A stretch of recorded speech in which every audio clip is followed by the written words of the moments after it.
final boarding call for Flight 237 to Washington, D.C. Think that medal gets you special treatment? No. I earned it so you can say things like that without fear. The intercom crackled to life, announcing the final boarding call for Flight 237 to Washington, D.C. Amid the bustling terminal, a solitary figure stood out. A man in his late 70s, clad in a well-worn military jacket adorned with a Medal of Honor. He clutched a small, polished wooden box close to his chest, his eyes scanning the departure gate with a mix of anticipation and solemnity. A gate agent glanced at the veteran, then smirked. "Think that medal gets you special treatment?" she quipped, her voice laced with sarcasm. The veteran's expression remained stoic, but a subtle shift in the atmosphere hinted that something was about to change. Have you ever witnessed a moment where disrespect met quiet dignity? Subscribe and share your thoughts below. Stay tuned as the story unfolds, revealing the profound impact of honor and recognition. The terminal was alive with a steady hum. Rolling suitcases rattled across the gleaming tiles, and the PA system crackled with flight updates in its sterile, measured voice. Jim Harrison stood near gate B14, shoulders squared, a small wooden box clutched in his weathered hands. Overhead, the fluorescent lights cast an unkind, bluish glow on the worn insignia of his olive-green jacket, the one he'd kept from his time in Vietnam, though he rarely wore it now. Today, he wore it like a quiet vow. Outside the large windows, the sky was a pale slate, streaked with white contrails of jets climbing into the sky. He could smell the burnt coffee from the kiosk a few steps away, the sweet tang of cinnamon buns curling in the air. Every so often, the doors to the jet bridge hissed open with a gust of air that smelled of jet fuel and the cold bite of concrete. Jim adjusted his grip on the box, the weight of it both light and impossibly heavy. Inside were things that would mean nothing to most, fragments of the past. A purple heart, a ribbon once pinned to a friend's chest before that friend fell in a jungle Jim still visited in his dreams. The Medal of Honor itself, its ribbon still as blue as the day it was placed around his neck, rested at the top of the box, a testament to both courage and the memories that still haunted him. A young mother passed by, dragging her son behind her. The boy, maybe 6 or 7, paused and looked up at Jim. Their eyes met. Jim offered the faintest of smiles, a crease of warmth in the lines of his face. The boy didn't smile back, but he stared, his gaze curious and innocent. Then the mother tugged his hand, and he was gone, swallowed by the river of travelers. Jim looked at the departure screen above the gate. The letters and numbers flickered. Flight 237 to Washington, D.C., on time. That was good. He was due in the capital for a reunion of old friends, what few still lived. For them, this wasn't just a gathering. It was an unspoken promise to show up for each other, to stand witness to the years they'd carried like a second skin. He lowered his eyes to the gate agent, a young woman with a sleek ponytail and the bright, harried look of someone on their second double shift. She didn't notice him at first, focused on the computer screen in front of her, fingers flying over the keyboard. Then she glanced up, her eyes catching the small, carefully polished box in his hands, and the faint glint of the medal's ribbon peeking through the glass top. A smirk touched her lips. "Boarding pass and ID, please," she said, her tone perfunctory. He reached into the pocket of his jacket, pulling out his worn leather wallet. His hands, though gnarled with age, moved steadily. He handed her the documents. She scanned them, barely meeting his eyes. "You're in Group 4, she said, tapping at the keys. "We'll call you when it's your turn." Jim nodded, moving to one of the plastic seats by the window. The chair creaked under his weight, the cold plastic pressing against his back. Outside, a baggage cart beeped as it rolled by, trailing a line of dented suitcases. He watched the crew load them into the belly of the aircraft, each thud a distant echo of the mortar rounds he'd once known all too well. He took a slow breath. The terminal smelled of stale air and hand sanitizer. Voices rose and fell around him, but he let them wash over him like a tide he no longer needed to fight. In his mind, he was already halfway to the small white marble headstones of Arlington, to the place where so many of the men he'd fought alongside waited in silence. A man in a business suit sat down a few seats away, too engrossed in his phone to notice Jim. A pair of teenagers laughed as they shared a video on their screen, their words punctuated by high-pitched giggles. Jim watched them, a small smile ghosting his lips. He didn't begrudge them their laughter. They didn't know. They couldn't. The gate agent's voice crackled over the loudspeaker. "We're now boarding Group 1 for Flight 237 to Washington, D.C. Please have your boarding passes ready." Jim stayed seated, patient. The line formed quickly, a neat row of business travelers and families, all shuffling forward with a sort of resigned determination. Jim rested his hands on the wooden box, fingers tracing the smooth grain. He could feel the weight of it through the wood, the weight of every name engraved in his memory. A woman with salt and pepper hair approached, her cardigan sleeves pushed up to her elbows. She paused near Jim, glancing at the box, then back at his eyes. "Thank you for your service," she said softly. He nodded, not speaking. The words caught in his throat, too big for the moment. She moved on, and he returned to watching the line. The loudspeaker crackled again. "Group 2 now boarding." Time moved slowly in the terminal, measured by the sweep of the second hand on the clock above the departure board.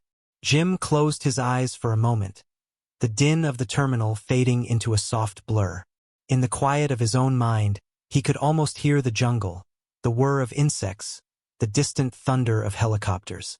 Then he opened his eyes, and it was just the airport again, sterile and bright. Group 3 now boarding. He rose from his seat, joints stiff but sure. The agent at the podium glanced up, her gaze flicking over the metal again. For a moment, her expression changed, something like curiosity, maybe even a flicker of discomfort. But she didn't speak. The line moved forward, and Jim waited.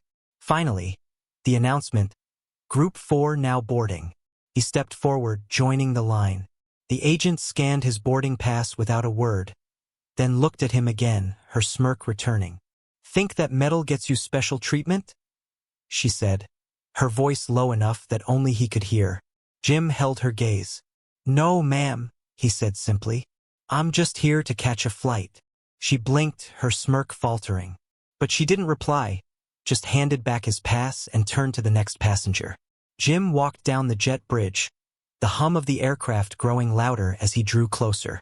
The wooden box was warm in his hands, a reminder of who he was and who he still needed to be. The smell of jet fuel reached him, sharp and metallic, and he breathed it in, steadying himself for the next leg of the journey.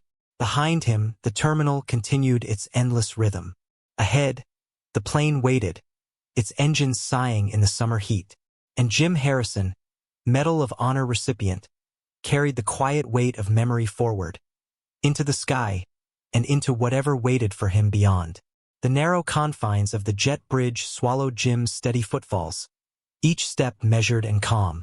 The floor vibrated faintly beneath his boots with the distant hum of engines, a low, steady reminder that he was no longer the young man who once leapt from helicopters into foreign jungles. He kept his shoulders squared, the wooden box cradled in his left hand like a promise he refused to let go. Inside the plane, the air was cool and dry, scented faintly with coffee and the plastic tang of recycled air. Passengers stowed their bags overhead or wedged them beneath the seats, eyes flickering with the low-grade impatience of air travel. Jim moved slowly down the aisle, his worn jacket brushing the edge of seats as he passed. A young businessman in a navy suit watched him approach, curiosity flickering across his polished features. The man shifted his briefcase to the side to make room as Jim stopped beside seat 12A. "Need a hand?" the young man asked, his tone polite but distracted, already glancing back to the glow of his phone screen. "No, son," Jim said gently, voice steady as he eased the wooden box onto the seat and stowed his battered canvas bag in the overhead compartment. He moved with a quiet efficiency born of decades of packing light. The young man's gaze lingered on the box. "That looks important," he remarked. Jim paused, fingers resting lightly on the box's smooth surface. "It is," he said softly. The businessman nodded, but he didn't press further. Jim eased into the window seat, the hum of the engines vibrating faintly through the aluminum skin of the aircraft. Outside, The sky had shifted to a dusky lavender, the last of the sun's glow casting long shadows across the tarmac. A woman across the aisle leaned closer, her eyes flicking to the metal pinned to Jim's chest. "I couldn't help but notice," she said, her voice cautious. That's a Medal of Honor, isn't it?" Jim met her gaze with a small nod. "Yes, ma'am." Her eyes widened, and for a moment, her expression was awash with something like reverence. She didn't say anything else, just nodded back, her lips parting in a quiet breath of awe. The seatbelt sign pinged overhead, and the flight attendants moved through the cabin, checking overhead bins and seatbelts. Jim watched them with a kind of detached interest, noting the precision of their movements, the small nods and polite smiles they offered to passengers. It reminded him of the drills he used to run with his squad. Efficient, unobtrusive, always aware of the bigger picture. As the plane began to taxi, Jim closed his eyes. The vibrations beneath his feet grew stronger, the whine of the engines deepening into a familiar, comforting roar. For a fleeting moment, he was back in the belly of a Chinook, the smell of hydraulic fluid thick in the air, the rhythmic thud of rotor blades pounding in his chest. He could almost hear the static-laced voices on the radio, the bark of orders, the muted prayers of men who didn't know if they'd see the sun rise again. He opened his eyes as the plane lifted from the ground, the horizon tilting away in a slow, deliberate arc. The city lights below winked like distant campfires, scattered across the darkening landscape. The young businessman beside him shifted in his seat. "If you don't mind me asking, did you serve in Vietnam?" he asked, his voice low. Jim turned to him, the faintest of smiles tugging at the corners of his lips. "I did," he said simply. The man nodded slowly, his brow furrowing. "My grandfather fought there. He never talked about it much, though. Said there were some things words couldn't fix." Jim's eyes softened. "He wasn't wrong," he murmured. The businessman hesitated, then offered his hand. "I'm Michael." "Jim," he replied, shaking the offered hand with a firm grip. The handshake was brief but solid, a small bridge across decades and worlds. They settled back into their seats, the hum of the engines filling the silence between them. Outside, the sky was a deep velvet, the last glimmers of dusk fading into night. A flight attendant passed by, pausing when her eyes caught on Jim's medal. She was young, her hair pulled back in a tight bun, her smile practiced but warm.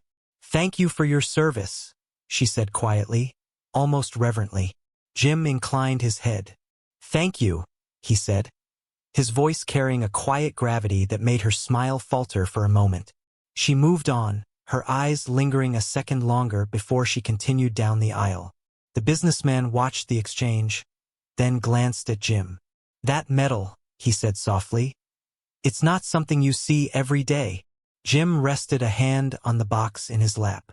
"It's not something I ever expected to wear," he said, his voice calm, though his eyes were far away. "It belongs as much to the men who didn't come home as it does to me." Michael fell silent, his phone forgotten in his hand.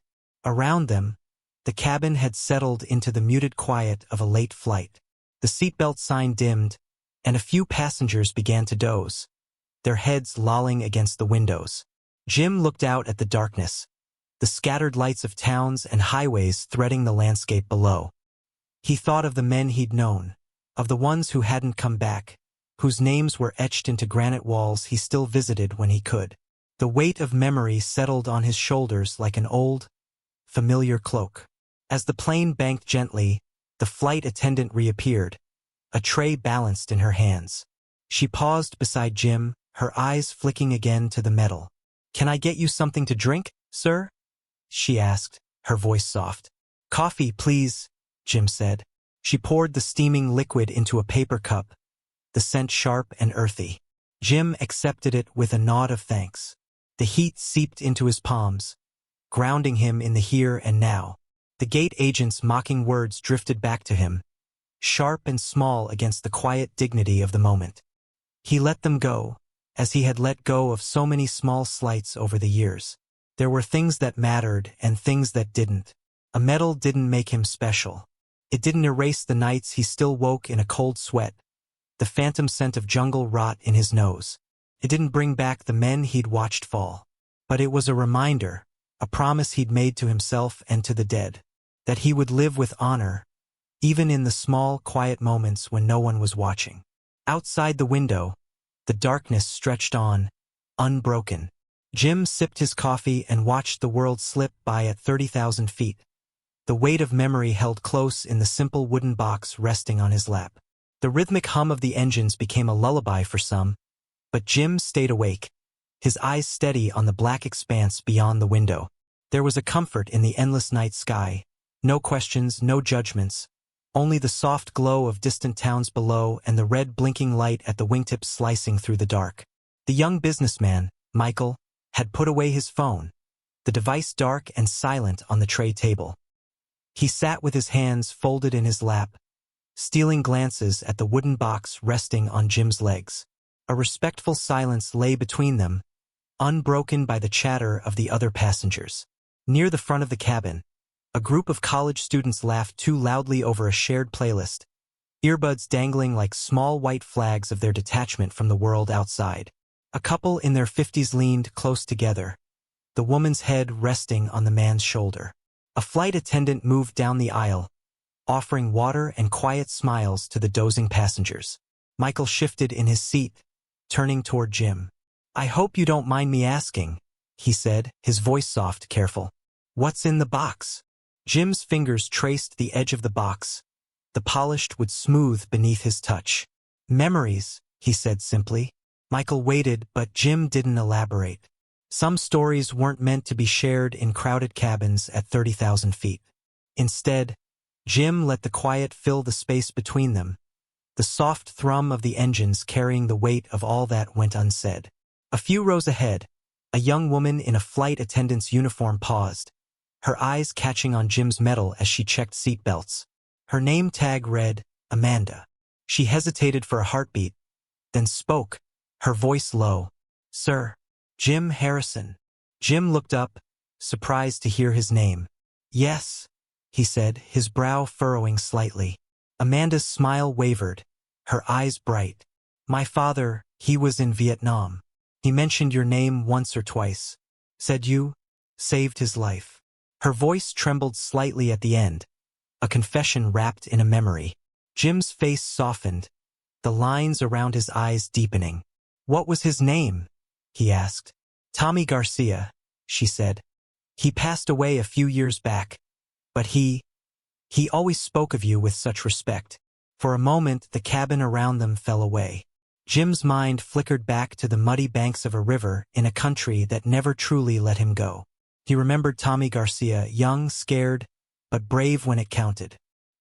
He remembered the way the man's laughter had cut through the fear, how it had felt to see him stagger to his feet after the ambush, bloodied but alive. "He was a good man," Jim said, his voice gentle. Amanda's smile faltered, tears bright in her eyes. "He was. Thank you, sir, for what you did." Jim inclined his head, the gesture small but heavy with meaning. "I was just doing my job," he said softly. Amanda nodded, her lips pressing together. She moved on down the aisle, but her shoulders seemed lighter, as if a weight she hadn't known she carried had finally been set down. Michael watched the exchange in silence, his gaze lingering on Amanda's retreating figure. He turned back to Jim. "You've touched more lives than you know," he said quietly. Jim didn't answer. Instead, he looked out the window again, his reflection a ghostly echo superimposed over the endless dark. In the distance, a thin ribbon of highway traced through the night, headlights threading it like beads on a string. Around them, the whispers began. Small, hesitant voices trading quiet words. Some passengers had caught Amanda's mention of his name, of what he'd done. It was never more than a ripple, but it spread through the cabin. A murmur of respect, of questions that would never be asked but would live in the spaces between glances. A man across the aisle met Jim's eyes, nodding once with solemn respect. A woman too rose up, turned in her seat to see the source of the whispers, her expression softening when her gaze landed on the medal pinned to his chest. Jim shifted slightly, uncomfortable with the attention. He had never sought it, never wanted the stories to be about him. The medal was for the men who hadn't come home, for the voices he still heard in the quiet of his mind. He wished he could tell them that, make them see that he was only a man who had done what he could in the worst of circumstances. The overhead lights dimmed as the cabin settled deeper into the hush of a night flight. Outside, the world was a patchwork of faint lights and darkness, the land below a quiet testament to everything he had fought for. The flight attendants moved down the aisle one last time before retreating to their jump seats, offering blankets and gentle smiles to the weary travelers. Jim accepted a blanket with a nod of thanks, though he didn't drape it over himself. He wasn't cold. The memories kept him warm enough. Michael cleared his throat. "I can't imagine what it must have been like over there," he said, his voice careful. Jim's eyes stayed on the window. "Some things, they stay with you," he said after a moment. "Not all of them good, but you learn to carry them one way or another." Michael was silent, his expression thoughtful. "It's strange," he said finally. "All these people around us, caught up in their own lives, and they'll never know half of what you've seen, what you've done." Jim's lips curved into a small, sad smile. "That's the way it should be," he said softly. "They don't need to know. It's enough that we remember." The young man fell silent, his eyes dropping to his hands. Outside, the night stretched on, and the plane pressed steadily eastward through the darkness. In the hush of the cabin, the whispers faded, replaced by the soft breaths of sleeping passengers and the steady pulse of engines. Jim sat with his hands folded over the wooden box, the weight of it grounding him in a world that felt at once too fast and too fleeting. He didn't know what waited for him at the end of this flight, only that he would be there, bearing witness, carrying the names of the fallen in his heart like a prayer. The plane flew on, a silver bird in the dark, and Jim Harrison closed his eyes, letting the memories settle like dust in a quiet room. The drone of the engines was a steady heartbeat, and the world outside the window was nothing but a black ocean of clouds. The cabin was a hushed cocoon, punctuated by the occasional cough or the rustle of a blanket being adjusted. Jim sat still, the wooden box on his lap a quiet sentinel of memory. A gentle tap on his arm drew his attention.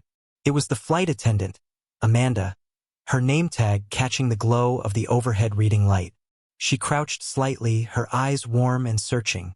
"Sir," she said softly, "do you have a moment?" Jim nodded, shifting his gaze from the window to her face. "Of course," he replied, his voice carrying that patient, steady cadence he'd earned through decades of waiting. Amanda hesitated, glancing down the aisle. "Could I?" She gestured toward the empty seat beside him.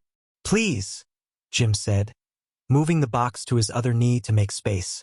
She sat carefully, folding her hands in her lap. For a moment, she didn't speak, her gaze resting on the wooden box. Then she looked up, meeting his eyes.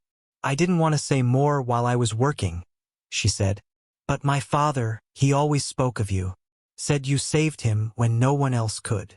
Jim's eyes softened. "Tommy," he murmured. "I remember. He was a good man." She swallowed, her throat working. "He was. He didn't talk about the war much, but when he did, it was always about you. About how you pulled him out after that ambush in the jungle, how you carried him back when he couldn't walk." Jim's fingers tightened slightly on the edge of the box. "I remember that day," he said, his voice low. "We thought we'd lost him, but he wouldn't stop fighting. Even half-conscious, he kept telling me not to leave him behind." Amanda blinked quickly, a tear slipping down her cheek. She wiped it away with the back of her hand. "He said he owed you everything, and he made sure we knew that, my sister and I. He made sure we knew who you were." Jim let the silence settle, the memory of that day a vivid echo in his mind. The stifling heat of the jungle, the crackle of gunfire, the wet slap of mud beneath his boots, the weight of Tommy's arms slung over his shoulders, the raw fear in both their chests. And above it all, the iron resolve to bring every man home, no matter the cost. "He saved me too," Jim said quietly. "We saved each other." Amanda's smile was watery but genuine. He would have liked to hear that, she said. He always said that courage was contagious, that when one man stands up, others find the strength to stand, too. Jim nodded, a flicker of a smile crossing his lips. Your father was right. She took a deep breath, her shoulders straightening as she wiped the last of her tears away. Thank you for talking to me, she said. It means more than I can say. Jim reached out, resting a hand on her forearm, the touch gentle and sure. It's good to remember, he said. We carry them with us, in the quiet moments, in the way we walk through the world. That's what honor really means. Amanda covered his hand with hers for a moment, then stood. She smoothed the skirt of her uniform, her expression composed. If you need anything, sir, anything at all, please let me know. I will, Jim said, inclining his head in thanks.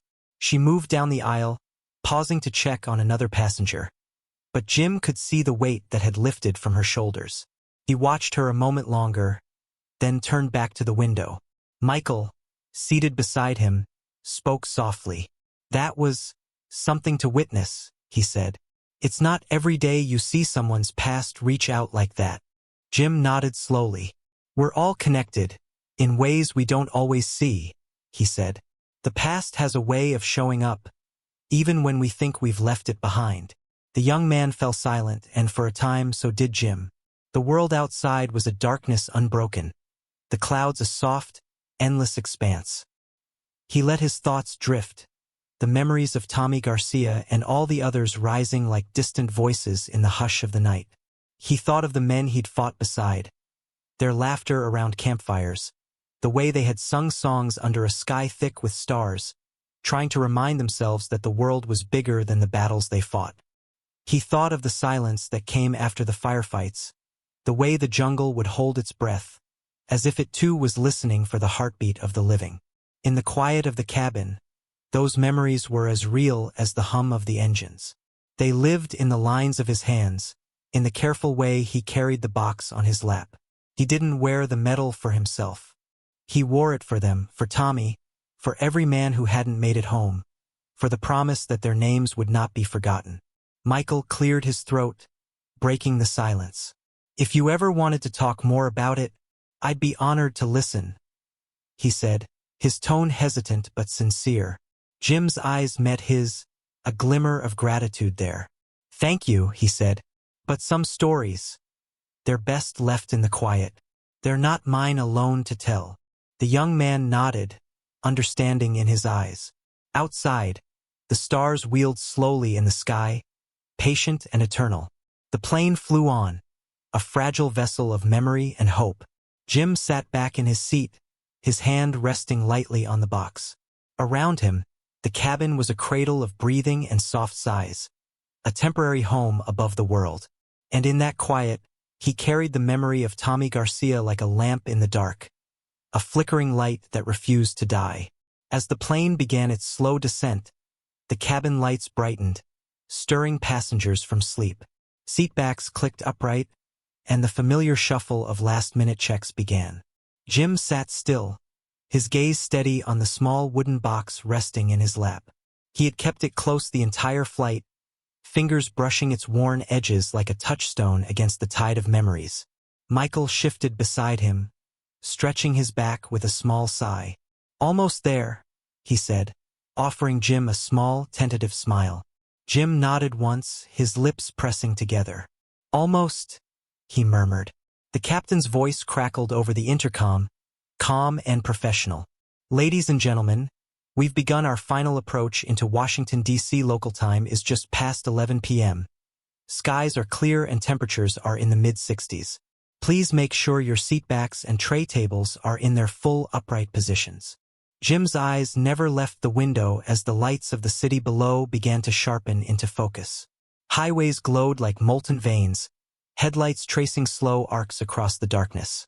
The plane banked gently, and the Washington Monument glimmered like a pale blade against the night. The landing was smooth, the tires kissing the runway with a muted thud. A collective breath seemed to release in the cabin, the quiet relief of arrival. The engines roared as the plane slowed, the lights of the terminal drawing closer. As they taxied toward the gate, Jim could see the line of jet bridges stretching out like silver fingers. The terminal was a bright oasis in the dark, full of glass and steel and the flicker of fluorescent lights. Michael glanced at him, curiosity flickering in his eyes. "You have people waiting for you?" he asked gently. Jim's fingers tightened imperceptibly on the box. "Some," he said. "Not all of them here, but some." The young man nodded, sensing the weight of those words. He didn't press further. When the seatbelt sign finally chimed off, passengers rose in a slow, restless wave. Overhead bins thudded open, the sharp tang of recycled air mixing with the faint scent of coffee and cologne. Jim stayed seated, waiting for the press of bodies to thin. The aisle began to clear, and Jim rose carefully, slipping the wooden box under his arm and adjusting the jacket across his shoulders. The Medal of Honor still caught the light, a quiet, stubborn glint against the dark fabric. He stepped into the aisle, his movements deliberate, unhurried. Michael waited for him just ahead, pausing as the line inched forward. "It was an honor to sit beside you," he said, his voice earnest. Jim gave him a small smile. "The honor was mine," he said simply. They stepped off the plane together, the cool blast of air from the jet bridge washing over them. The metal ramp underfoot felt solid and sure, the air outside sharper, carrying a faint tang of exhaust and concrete. As they emerged into the terminal, the late hour showed in the thinning crowds. The cavernous space was bright and echoing, announcements droning in the background. The scent of coffee and stale popcorn lingered, familiar and oddly comforting. Jim's eyes swept the terminal instinctively, the old soldier's habit of assessing exits and doorways refusing to die. But this time he paused. Outside the broad glass windows that faced the runway, a row of black SUVs waited on the tarmac, lined up with military precision. Their headlights were off, but the engine hum was unmistakable, a low, restrained growl in the quiet night. Michael followed his gaze, eyes widening. "Are those for you?" he asked, almost in a whisper. Jim didn't answer, but his silence said enough. The sight of those vehicles, dark and sleek under the sodium lights, brought a faint tightening to his throat. A memory of funeral processions and honor guards, of moments when the past came roaring back into the present. A uniformed figure stepped out of the lead SUV, the door closing with a soft, deliberate click. He was a young Marine in dress blues, his white cover gleaming under the floodlights. His posture was crisp, every movement precise as he approached the terminal door. Passengers still shuffling through the concourse paused, their curiosity piqued. A ripple of awareness moved through the crowd, some instinctive recognition that something significant was unfolding. The Marine entered the terminal, his gaze sweeping the space until it landed on Jim. For a heartbeat, their eyes met, youth and age, past and present held in that single glance. Then the Marine nodded once, a sharp, respectful dip of his chin. Michael exhaled slowly, his eyes wide. "I've never seen anything like this," he murmured. Jim's lips twitched in the barest hint of a smile. "Neither have I," he admitted. The Marine approached, his boots silent on the polished floor. "Mr. Harrison," he said quietly, his voice steady and respectful. "We're here to escort you, sir." Jim inclined his head. "Thank you, son," he said. The young man's gaze flicked briefly to the medal pinned to Jim's chest, then back to his face. "It's an honor," he said simply. Around them, the terminal seemed to still. The gate agent from earlier, her smirk long gone, stood frozen behind the counter, her eyes wide as she watched. The whispers of passengers built, a low murmur of respect and wonder. Jim felt the weight of their stares, but he kept his eyes on the Marine. "Let's not keep them waiting," he said. The Marine stepped back, falling into step beside him as they moved toward the exit. Michael hung back, his expression a mixture of awe and humility. "Take care of yourself, sir," he said. Jim paused, turning to meet the young man's gaze. "You too, son," he said. "Remember, sometimes the quiet moments are the most important." Michael nodded, his throat working as he swallowed. "I'll remember."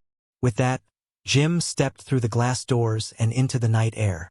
The SUVs waited, engines idling in a low, steady hum.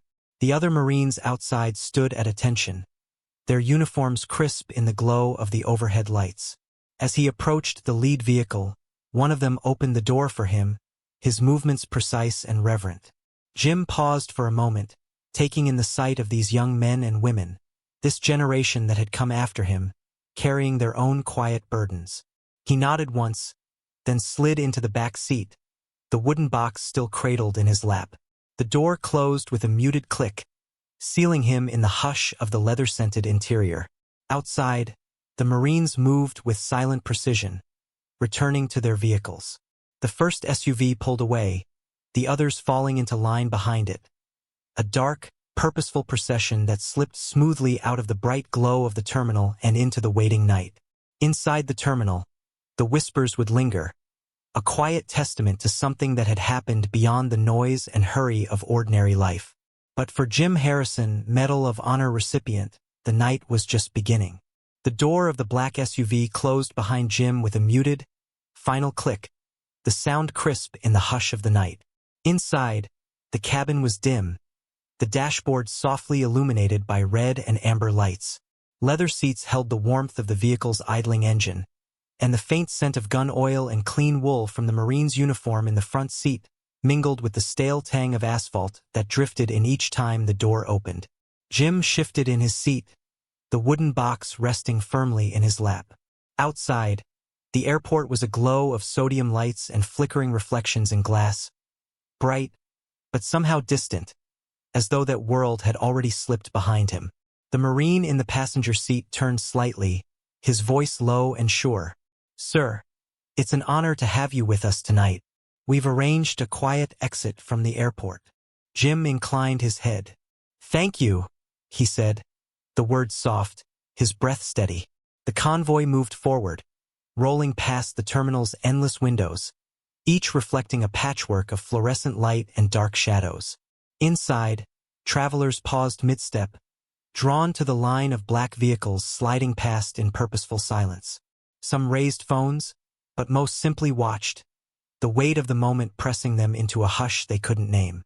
The gate agent from earlier stood frozen near the counter, her eyes locked on the first SUV as it passed. Gone was the smirk that had curled her lip hours before. In its place was something like awe, mixed with a regret she would never voice.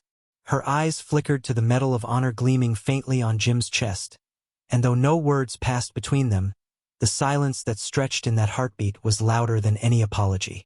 Outside the terminal, the SUVs turned smoothly, tires whispering against the pavement. The low rumble of the engines was a single, restrained breath, a sound that spoke of precision and purpose, of a history that stretched back through generations of men who had carried rifles and worn the same uniform. In the darkness, the airport fell away. The SUVs glided onto the open road, their headlights slicing through the night in two clean beams. Jim leaned back, the gentle sway of the vehicle a familiar rhythm, like the roll of a ship on calm water.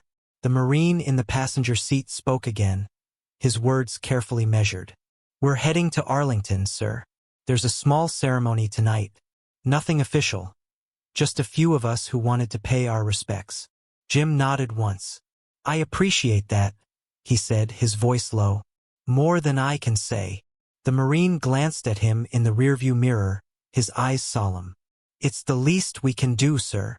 They drove on in silence, the night outside an expanse of shadows and the occasional flash of headlights from oncoming traffic. Jim watched the dark fields roll by, the soft blur of fences and power lines flickering in the peripheral glow. The wooden box in his lap felt heavier than before, but it was a weight he welcomed, a reminder of the men he carried with him, the promise he had never broken. A few miles out from the airport, the convoy turned off the main road, the tires crunching softly on gravel as they pulled into a small access lane lined with low concrete barriers. Beyond them, the perimeter fence of Arlington loomed, its iron bars black against the deeper darkness of the trees beyond. One by one, the SUVs stopped. Marines in dress blues stepped out, moving with a quiet precision. Their boots struck the pavement with a muted cadence, the soft tap of discipline and honor. No words were exchanged, there was no need. Jim stepped out of the vehicle, the night air cool against his face. The scent of fresh-cut grass and damp earth rose from the fields beyond the fence, grounding him in the moment. The sky above was a deep, endless canvas of stars, their cold light a silent witness. The Marine who had ridden in the passenger seat approached him, his posture straight, his chin lifted. "Mr. Harrison," he said, "we'll escort you from here." Jim nodded. "Lead the way," he said. They walked in a slow procession, the Marines falling into step around him. No fanfare, no music, only the soft scuff of boots against gravel and the sigh of wind through the trees. Ahead, a small gate stood open, a single floodlight casting long shadows across the narrow path. As they entered the grounds, the hush grew deeper. The headstones rose from the earth in clean rows, pale and silent in the moonlight. Jim's breath caught, his chest tightening with a familiar ache. Here, in this place, the past was never truly past. Each name carved into marble was a voice he could still hear in the quiet of his mind. They walked in silence, the path winding between the graves. The Marines moved like shadows, their movements precise but unhurried. At the end of the path, a small flag stood in a simple holder, its colors muted in the low light. Jim stopped, the wooden box still cradled in his hands. The Marine in front of him turned, his face solemn. "Sir," he said softly, "if you'd like a moment alone." Jim met his gaze, gratitude flickering in his tired eyes. "Thank you," he said. The Marines stepped back, forming a silent perimeter a respectful distance away. Jim stood alone in the circle of light, the headstones stretching out before him in perfect lines. He let the quiet fill him, each breath a slow, deliberate act. For a long moment he said nothing. There were no speeches here, no grand gestures, only the soft night air and the weight of memory pressing close. He let his fingers brush the lid of the box, feeling the grain of the wood beneath his fingertips. Then he bowed his head, his lips moving in a silent prayer. The words were for them, the brothers he had lost, the friends whose laughter he still heard in the quiet hours of the night. He spoke their names in his heart, each one a promise kept. The night held its breath. In that brief, powerful silence, there was no audience, no need for explanation. Only the bond between those who had fought and those who had been left behind. When he lifted his head, his eyes were bright, but his gaze was steady. The Marines watched him with quiet reverence, their posture a silent salute. He stepped back, drawing a slow breath. "Let's go," he said softly. The Marines fell in around him once more, their boots whispering against the path as they led him back to the waiting vehicles. No one spoke, the silence said everything. As they approached the SUVs, the young Marine opened the door for him, his eyes respectful. Jim paused for a moment, meeting his gaze. "Thank you," he said simply. The Marine nodded. "It's an honor, sir." Jim stepped back into the SUV, the door closing with a soft finality. The convoy moved forward once more, the headlights cutting through the darkness as they left the quiet resting place behind. The night was still, but in the hush of that brief, powerful silence, Jim knew that some things would never fade. The memory of those who had stood with him would live on, carried forward in the quiet dignity of men who remembered, and the simple, unwavering promise that they would never be forgotten. The convoy rolled through the quiet streets of Arlington, the rhythmic hum of the engines a low, steady pulse in the night. Jim sat in the back seat, the wooden box still cradled in his lap, his fingers tracing the smooth edges absently. The road ahead stretched into darkness, punctuated by pools of yellow light from the occasional street lamp. In the rearview mirror, he could see the faces of the Marines. Young men and women with eyes that had already seen too much, carrying the same quiet weight he knew so well. As they turned onto a smaller side road, the lead SUV slowed, headlights sweeping over a small group waiting in the shadows. A hush fell over the vehicle, the Marines in the front seat shifting subtly in their seats. Jim leaned forward, peering through the glass. There, in the narrow beam of the headlights, stood a figure in navy dress blues, his posture straight and sure despite the late hour. The man was tall, broad-shouldered, the crisp white cover of his uniform gleaming in the light. His face was calm, his gaze steady as the SUVs approached. The convoy slowed to a stop. The Marine in the front seat turned, his voice low. "Sir," he said, "there's someone here to see you." Jim's brow furrowed slightly, but he nodded. "Open the door," he said. The Marine stepped out, opening the rear door with a crisp motion. Jim swung his legs out carefully, boots meeting the cool pavement with a muted thud. The night air smelled faintly of wet leaves and the distant tang of jet fuel, the faintest echo of the world he had left behind. The Navy SEAL stepped forward, his movements deliberate. He stopped a few feet from Jim, his eyes meeting the older man's. In that silent exchange, there was no need for words, no need for introductions or explanations. The SEAL brought his hand up in a sharp, precise salute, the gesture as crisp as a rifle shot in the still night. For a heartbeat, the world held its breath. Jim stood straight, his spine stiffening with reflexive discipline. His hand rose in return, fingers curling into the edge of his brow with a quiet finality. The two men held that salute for a moment that seemed to stretch and echo through the darkness. 2 generations, 2 different wars, bound by the same quiet oath. The SEAL dropped his hand first, his expression solemn but warm. "Sir," he said, his voice low but clear, "I've read your name 100 times in training.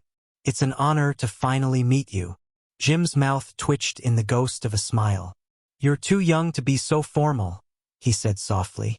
The SEAL's lips curved in a brief, genuine smile. "Maybe," he said, "but some things deserve more than casual respect." Behind them, the convoy waited in stillness. A few of the younger Marines shifted their weight, their eyes wide as they watched the exchange. The silence was deep, but it was a silence filled with reverence, not discomfort. Jim let out a slow breath, his shoulders easing as he lowered his hand. "What's your name, son?" he asked. "Lieutenant Daniels, sir," the SEAL said. "Team 2. Jim nodded slowly, his gaze steady. "It's good to see men like you still carrying the torch," he said. Daniels inclined his head. "We're here because of men like you, sir," he said. "We don't forget." The words landed with a quiet weight, heavier than the darkness around them. Jim nodded once more, the simple motion enough to say everything he couldn't put into words. The wooden box in his hands felt heavier still, but he held it with a quiet pride, a bridge between past and present. Daniels stepped closer, his voice dropping to a near whisper. "We heard about what happened at the gate," he said, his tone careful. I wanted you to know that we don't stand for that kind of disrespect." Jim's eyes met his, a flicker of surprise there. "How did you hear?" he asked. Daniel's mouth curved again, a glint of wry humor in his eyes. "Sir," he said, "word travels fast when it matters." Jim let out a small breath of laughter, soft and short, but real. "I suppose it does," he said. Daniels grew serious again, his eyes steady. "We've arranged for an escort the rest of the way, sir," he said. "We want you to know you're not alone." Jim nodded, his throat tightening with emotion he wouldn't let show. "I appreciate that," he said quietly. Daniels stepped back, his posture crisp as he turned to the Marines flanking the convoy. With a single, silent gesture, he signaled them forward. The convoy moved again, headlights cutting through the darkness as they resumed their silent procession. Jim watched the SEAL fall into step beside the lead vehicle, his movements fluid and sure. The night swallowed them as they moved down the winding road, the hush of the world a soft counterpoint to the low rumble of engines. Inside the SUV, Jim settled back into his seat, the wooden box resting against his chest like a heartbeat. He let the silence fill him, a balm against the sharp edges of memory. The words of the young SEAL echoed in his mind, "We don't forget." He closed his eyes briefly, letting the truth of those words settle in his bones. The convoy wound through the quiet streets, past the sleeping houses and the soft glow of street lamps. In the rearview mirror, Jim caught a final glimpse of the SEAL's white cover, a bright point of honor in the darkness. And in that fleeting moment, he knew that the torch he had carried for so long would not be dropped. Not tonight. Not ever. The convoy moved through the quiet neighborhoods of Arlington, headlights carving soft arcs of light across shuttered windows and slumbering lawns. In the hush of the early morning hours, the world seemed to hold its breath. Inside the SUV, Jim sat still, the wooden box resting in his lap. His fingers traced its edges, the smooth grain beneath his calloused fingertips a quiet comfort. The young Marine in the passenger seat glanced back at him once, his eyes steady and full of something unspoken, an understanding that transcended rank or age. Neither man spoke. There was no need. The rumble of the engine, the occasional hiss of tires on wet pavement. These sounds filled the spaces where words would have only crowded the quiet. Ahead, the lead vehicle slowed, indicator blinking softly as they turned onto a long, tree-lined avenue. The branches overhead formed a dark canopy, the leaves whispering in the cool night air. The convoy rolled to a stop in front of a small, unassuming chapel. White walls bathed in the warm glow of lanterns, its steeple a silent sentinel against the night sky. Marines stepped out first, moving with the precise choreography of ritual. Doors opened in unison, boots striking the pavement in muted unison. Jim pushed the door open, the night air cool and fragrant with the scent of dew and late summer grass. He stepped out, the wooden box held close. The air smelled of cedar and old stone, the faint tang of fresh earth carried on the breeze. Overhead, the stars still burned bright and cold, silent witnesses to this moment that felt both intimate and monumental. The SEAL, Lieutenant Daniels, waited near the chapel steps. He stood at ease, his white cover tucked under his arm, the ribbons on his chest catching the soft light. As Jim approached, Daniels straightened, his posture snapping into sharp relief. They didn't speak. They didn't need to. The weight of their shared history hung between them like an unspoken promise. Daniels lifted his chin in a brief, respectful nod, a gesture that said more than words ever could. At the chapel doors, a small honor guard waited. Young Marines and sailors in dress blues, their eyes forward, their shoulders squared. As Jim stepped closer, each man and woman snapped to attention. The soft rustle of wool and brass, a music older than any hymn. The air felt thick with reverence. Jim paused at the threshold, his breath steady, the box in his hands a testament to every man he had known, every friend he had lost. He let the silence stretch, let it fill the space between heartbeats. Then he stepped forward. The honor guard moved as one, parting to let him pass. Their eyes flickered with something that looked like pride, though no one spoke. Inside the chapel, the air was cool and still, the scent of old wood and beeswax candles blending into a hush that was almost holy. Jim moved slowly down the aisle, the weight of the box in his hands grounding him. At the front of the small room, a table draped in white linen waited. On it sat a single folded flag, its stars stark against the deep blue of the cloth. A quiet statement of respect, of memory, of promises kept. He placed the box beside the flag, his hands lingering for a moment before he stepped back. In that simple gesture there was more than memory, there was a vow. A promise to the dead that they were not forgotten, that their voices still echoed in the hearts of those who lived. Behind him, the Marines stood in silent witness. Daniels moved to stand beside Jim, his hands clasped at the small of his back. Neither man spoke, their silence deeper and more profound than any eulogy. For a long moment, the only sound was the soft flicker of candle flames and the quiet rasp of breath. The world outside seemed to fade, leaving only the steady pulse of memory and the hush of reverence. Then, slowly, Daniels raised his hand in a salute. It was crisp, precise, a gesture honed by years of training, but in this moment it was something more. It was an acknowledgement, a tribute, a silent promise that the legacy of sacrifice would not be forgotten. Jim's own hand rose in answer, the motion slow but sure. Their salutes met in the hush of the chapel, two generations linked by a bond that could not be broken. When Daniels lowered his hand, his voice was soft but steady. "Sir," he said quietly, "if there's anything you need tonight, anything at all, just say the word." Jim met his gaze, the flicker of a smile in his eyes. "I have everything I need right here," he said, his hand resting on the wooden box. Daniels nodded, understanding shining in his eyes. "Then we stand with you, sir," he said. "All the way." The words settled into the hush like a benediction.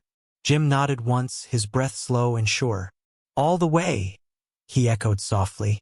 For a while, they stood together in that quiet chapel, the candlelight playing over the lines of their faces, the silence a warm weight that held them in its gentle grasp.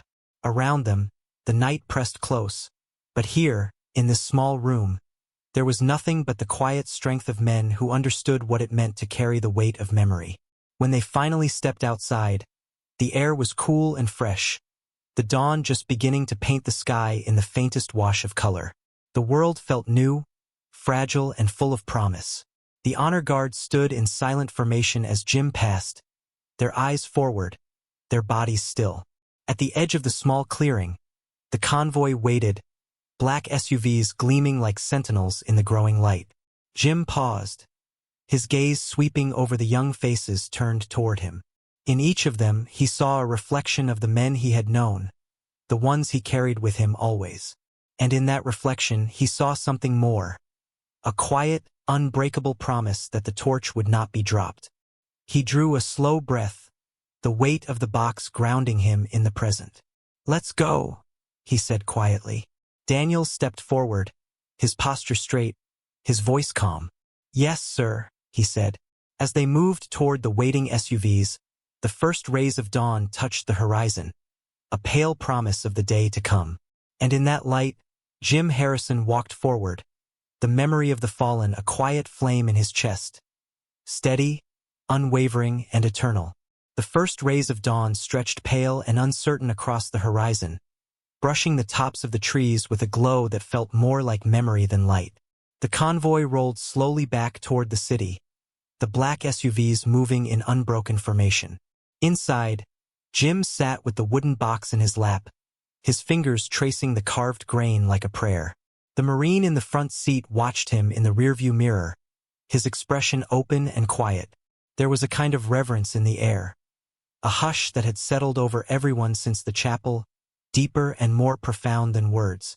The world beyond the window was waking up, headlights flickering on in suburban driveways, the glow of kitchen windows, the smell of coffee rising in unseen kitchens. But here, inside the SUV, time moved at its own pace.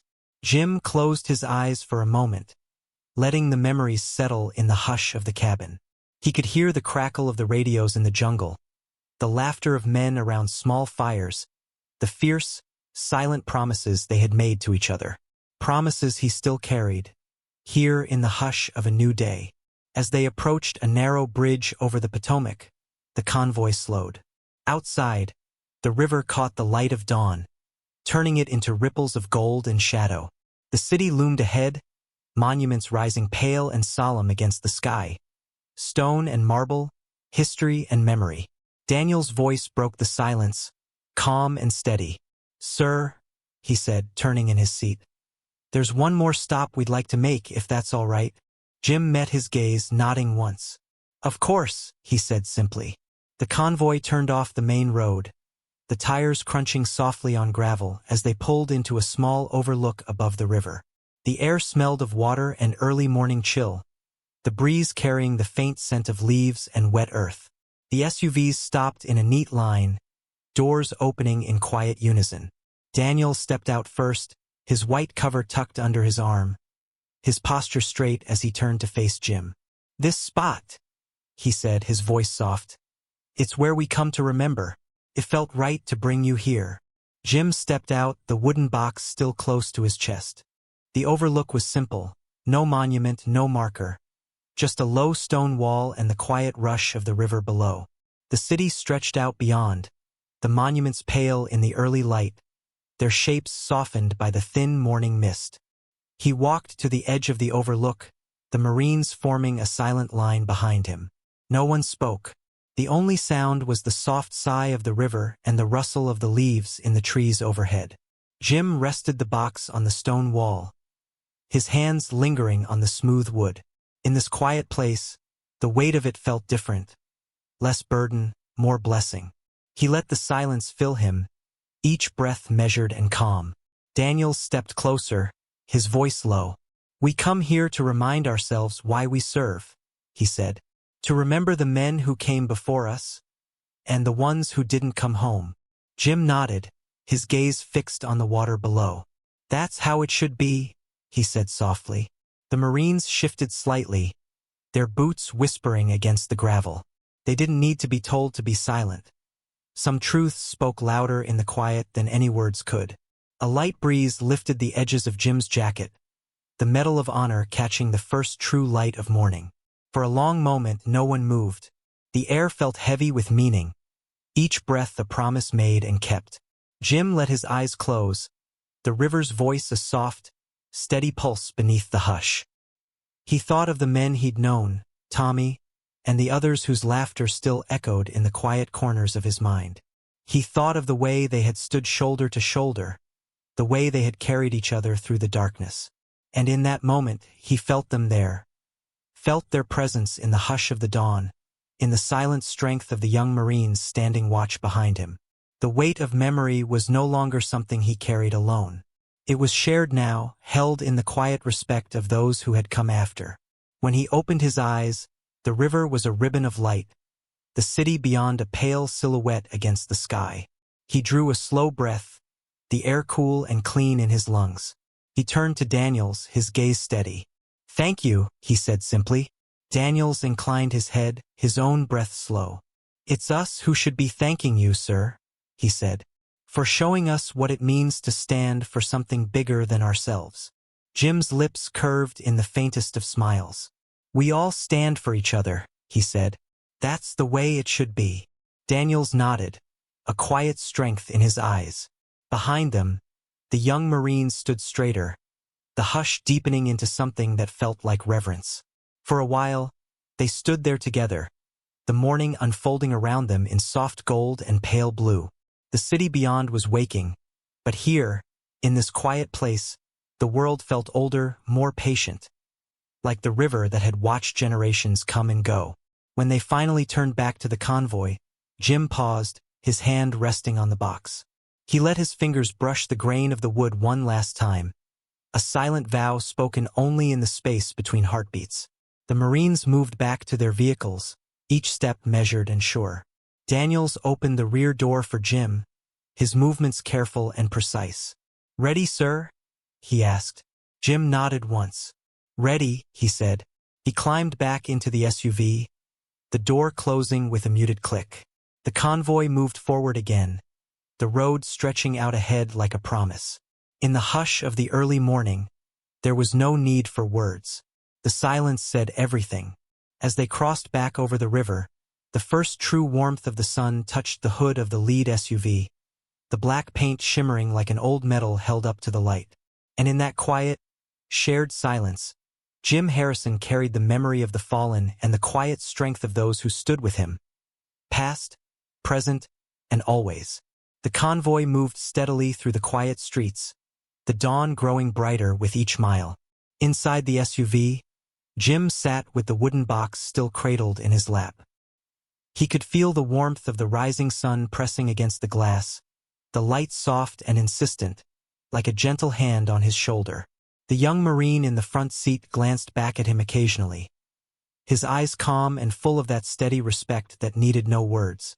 Jim nodded once, a silent reassurance that they were exactly where they needed to be.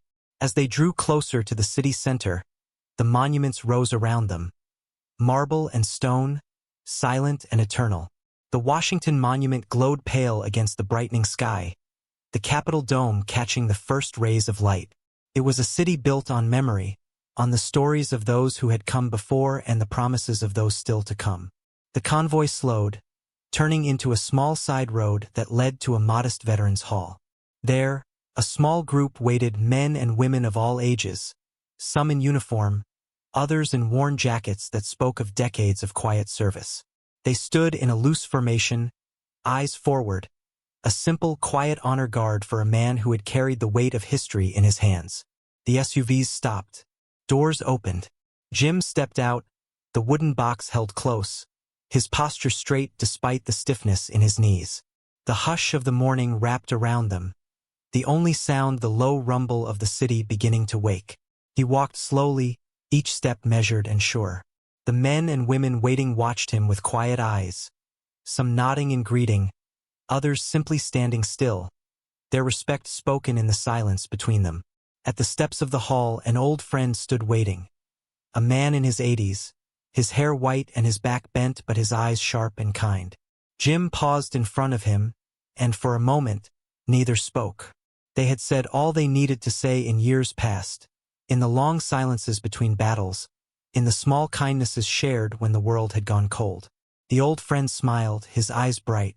"You made it," he said softly. Jim nodded, a faint smile ghosting his lips. "I said I would," he replied. They clasped hands, two old warriors, the years carved deep in the lines of their faces but their spirits unbowed. In that simple touch was a lifetime of shared history, of foxholes and hospital tents, of laughter and loss and the promise that none of it had been in vain. The small crowd watched in silence, a gentle respect in their stillness.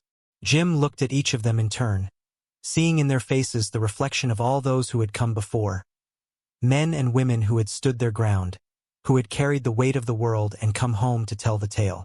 He drew a breath, the wooden box heavy in his hands. "Thank you," he said simply, his voice carrying in the quiet.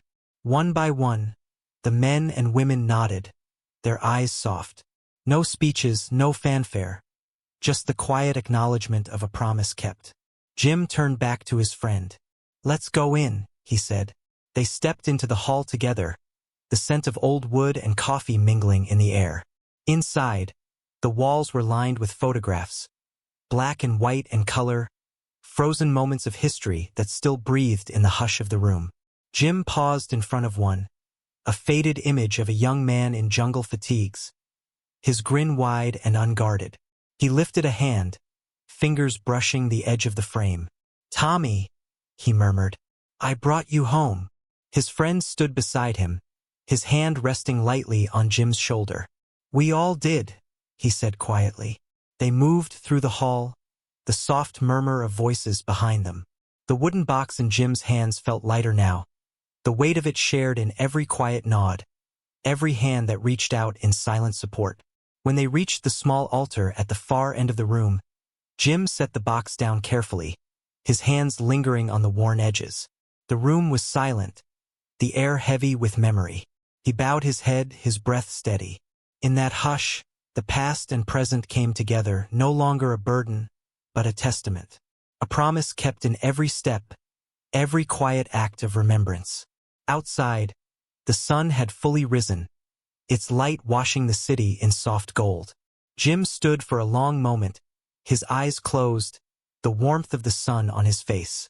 In the quiet of that moment, he felt the weight of the years fall away, leaving only the simple, unbreakable truth that respect endures beyond words. When he finally opened his eyes, the room was still, but he felt a deep calm settle in his chest. He turned to his friend, the faintest smile touching his lips. "It's time," he said. His friend nodded. "It is." Together, they stepped out into the light. The small crowd parted to let them pass, their eyes bright, their silence a final, shared salute. The world moved on around them, cars and buses, the rush of daily life. But in this small corner of the city, the hush of memory lingered. Jim walked slowly, the wooden box left behind on the altar, but the weight of its promise carried forward in every breath. He knew he would leave soon, back to the quiet of his home, to the small, familiar routines of morning coffee and the gentle creak of his porch swing. But he would carry this moment with him always. As he reached the black SUV waiting at the curb, he paused, turning back for one last look. The sun lit the steps of the hall, the light bright and unwavering. And in that light, he saw not just the faces of the living, but the quiet presence of those who had gone before, watching, remembering, and standing always in silent witness. He drew a slow breath, the air warm and full of promise. Then he climbed into the vehicle, the door closing with a soft finality. The convoy moved forward, merging into the city's pulse. Just another part of the morning. Another quiet thread in the long, patient tapestry of memory. And in that final, shared silence, Jim Harrison carried the memory of the fallen, the quiet strength of those who stood with him, and the simple, unwavering truth that respect endures. Always. Thank you for joining us today.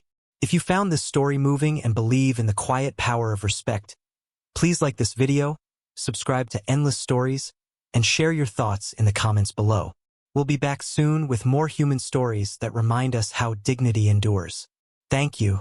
See you in the next story.